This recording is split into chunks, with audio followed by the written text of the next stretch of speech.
Hello guys, আসসালামু আলাইকুম। এই যে আমি এখন ভাত খেলাম। ভাত খাওয়ার পরে আমি কি জন্য তার মাছ গোস্ত দিছে, গোস্তটা খুব ভালো লাগছে, ঘরের মধ্যে হামালাম, আবার গোস্ত খাইলাম। এই বিভিন্ন আই এম রিপন, তারপর লাস্টে কি আই এম রিপন ভিডিও, এটাই বাস্তব। I love you.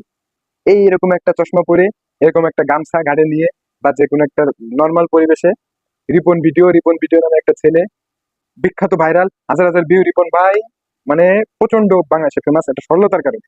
এখন তার বিরুদ্ধে ছোট্ট একটা গুজব ছড়াচ্ছে, তার মা বাবাকে দেখে না। আসলে এটা যে কোনো একটা মিস্টেকের কারণে হতে পারে, কারণ ফ্যামিলিতে সবসময় তো সবার সাথে ভালো সম্পর্ক, মাঝে মাঝে একটু কথাবার্তা এদিকে কাটাকাটি হয়। সবকিছু মিলাই আহ সবাই এখন অনেকেই রিপন ভাইরে ভুল বুঝতেছে।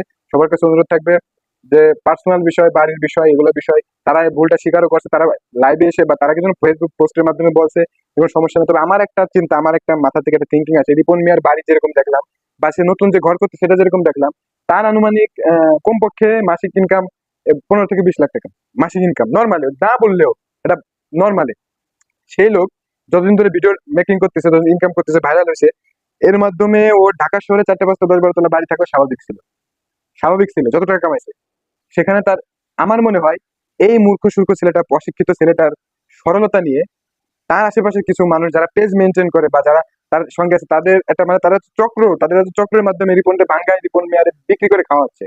রিপন মেয়ারে ভূগোল পড়ায়, উল্টাপাল্টা বোঝায়, কিছু টাকা দেওয়া হচ্ছে, কিছু তারা এরকম কিছু করতেছে। আর আমার মনে হয় এই যে তাদের চক্রান্ত, এটা আমার এরকম কিছু মনে হয়। বাকিটা আমি নিজের থিঙ্কিং থেকে বললাম।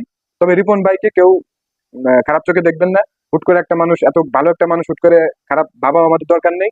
আল্লাহ কারো গিবত করার দরকার নেই, আল্লাহ গিবতকারীকে অপছন্দ করে। সবাই সবার জন্য দোয়া করবেন, সবাই ভালো থাকবেন, এটাই আশা করি। ধন্যবাদ।